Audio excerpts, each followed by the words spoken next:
Good morning, everyone, and thank you for tuning in and listening to this headline, which says that Abuja, inside Gbau, Zokwoyako tales of alleged Fulani banditry and kidnap for ransom. It says there that the violent bangs continues on a fair metal door, accompanied by sporadic gunshots at midnight on January 28, 2024.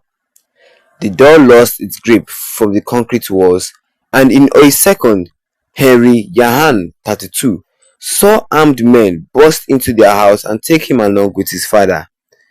The kidnappers also abducted others from his community. For him, it was a shocking and unpredicted experience. But for many in the Gbau Zokwoyako's community, in the hinterlands of Kidñãp Area Council of the Federal Capital Territory, it's just another day. Two children sit in front of a closed palace, a closed palace in Gbau, Kidñãp Area Council FCT. Gbau is close to the Lugbe and Zaki areas in the nation's capital. It takes about an hour on a motorcycle through lonely and dusty pathways from Gbau to get there. However, there have been other routes to the community. The people of Gbau Zokwoyako speaks Gabi, an indigenous language in the FCT, and lives in houses surrounded by mountains. The whistler met Yanyan while on a visit to the community. He pointed at the entrance door that was damaged by the kidnappers, who he has spoke Fulani language. Who he said spoke Fulani language. We heard the dog barking that night, and our door banging while we were sleeping. The armed men entered the room and asked us to get up.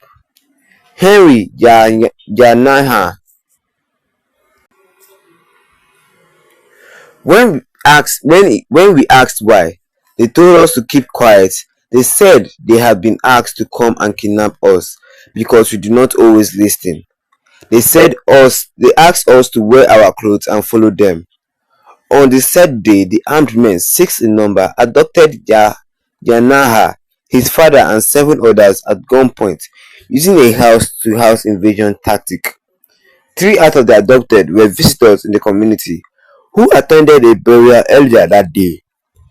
Out of the 3 visitors, the assailants shot one who was rushed to an undisclosed hospital in the Galadimawa area of the FCT and later confirmed dead. The remaining 2 were whisked away along with others to an unknown destination.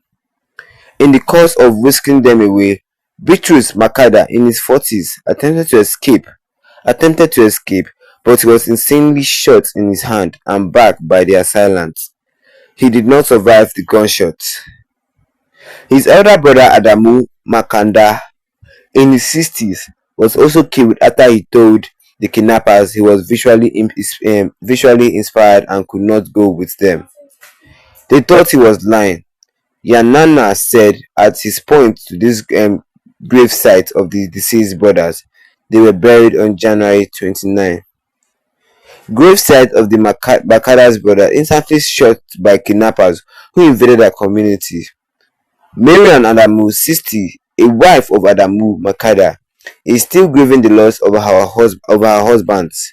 She had escaped abduction after pleading with the assailant that she was lean and frail.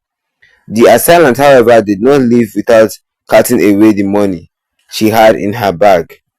When they left, she stepped out to find my junior father, Bitrus Makada, there.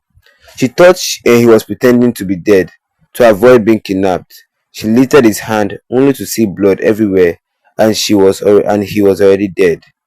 Faith Yusuf helped her grieving mom, Miriam Adamu, to stand upright in preparation for an interview with her correspondent.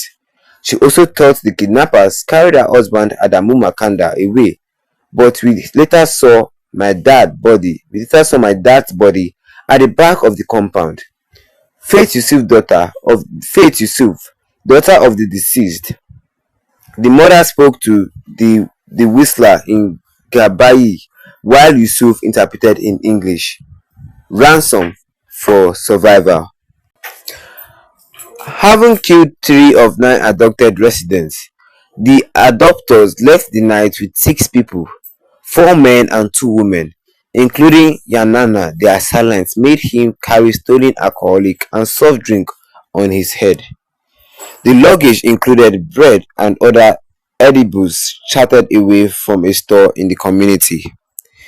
In a pleasant turn of events, Yanana was asked to return home after she had trekked for hours inside the forest.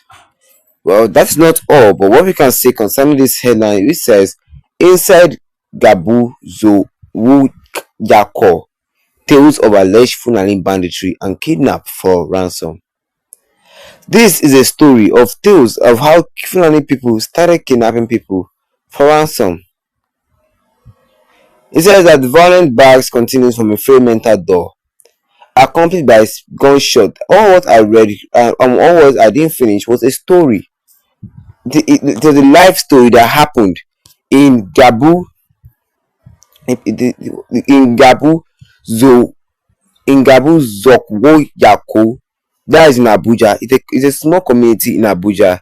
The way Fulani people come invade their lands, kidnap people for ransom, brutally killing some people. You can even can if you listen to the headline very well, you will see that I said something about a little girl losing her father, a wife losing her husbands due to the kidnappers who came to invade their house, who came and shot them cold-blooded on gunpoint. This is just a tale that happened some years ago. This is just a tale, and more stories about this will come in the nearest future.